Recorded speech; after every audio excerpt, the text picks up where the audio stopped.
اور میں آپ کو یہ 200% کہہ رہا ہوں کہ یہ بینچ کھوسا صاحب کی فرمائش پہ بنایا گیا ہے۔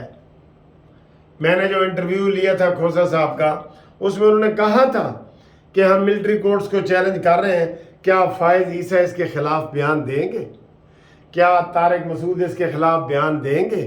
کیا عطر من اللہ دیں گے؟ یہ انہوں نے خود ہی پہلے ہی واضح کر دیا تھا۔ اس لیے اعتزاز احسن نے اور کھوسا صاحب نے یہ آٹا بندیال کو کہا ہے کہ جناب جاتے جاتے ایک بھلا کر جاؤ، اس کیس دے وچے قاضی فائز عیسیٰ نہیں پاؤ۔ الحمدللہ، تاکہ تمہارے اوپر جو الزام ہے کہ قاضی فائز عیسیٰ کو کسی کیس میں نہیں بٹھایا، تو اس میں ان کو بٹھا بھی دو، ایک تیر سے دو شکار ہوں گے، اور قاضی فائز عیسیٰ کبھی بھی ملٹری کورٹ کے حق میں فیصلے نہیں دیں گے۔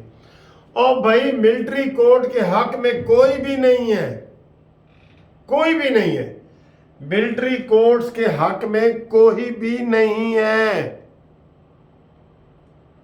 جن لوگوں نے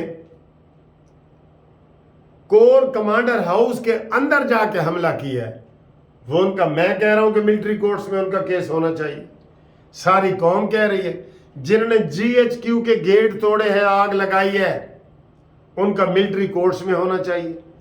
یہ کوئی ایسے تو نہیں پکڑ رہے کہ رستے میں راہ چلتے جناب منصفہ وان ہائی کورٹ میں نعرے لگا رہا تھا اور اس کو ملٹری کورٹ میں ڈالو، فوج کے خلاف ہی بے شک لگا رہا تھا تو اس کو ملٹری کورٹ، یہ نہیں ہے، یہ بات غلط ہے۔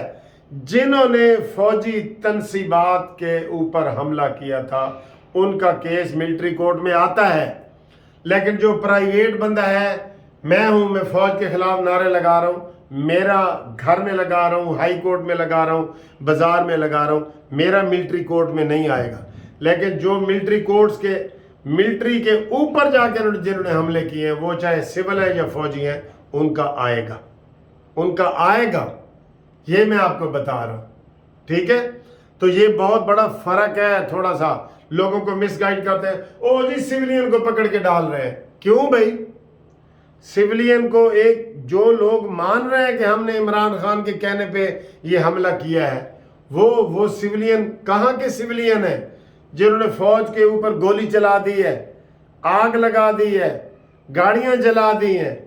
یہ کسی روح رعایت کے مصداق نہیں، بلکہ ایون ان کے والدین کہہ رہے ہیں کہ جی ہمارے بیٹے نے عمران خان کے بہکاوے میں آ کے یہ آگ لگائی ہے، ان کو معاف نہ کرو۔ آج ایک ایسے والدین بھی آئے ہیں اور کہ ان کو بالکل معاف نہ کرو۔ تو یہ صورتحال ہے۔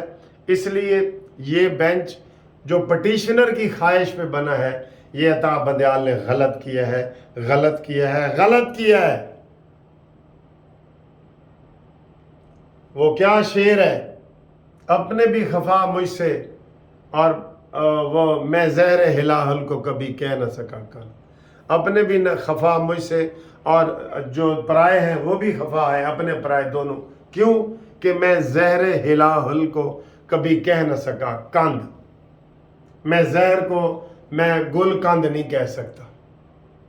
اس لیے عطا بندیال صاحب کا یہ بینچ اور پہلی دفعہ قاضی فائز عیسیٰ کا اس میں آنا، یہ کھوسا صاحب کی فرمائش پہ ہوا ہے، اعتزاز احسن کی فرمائش پہ ہوا ہے، جو تو یہ ملاقات ہی قابل شرم ہے۔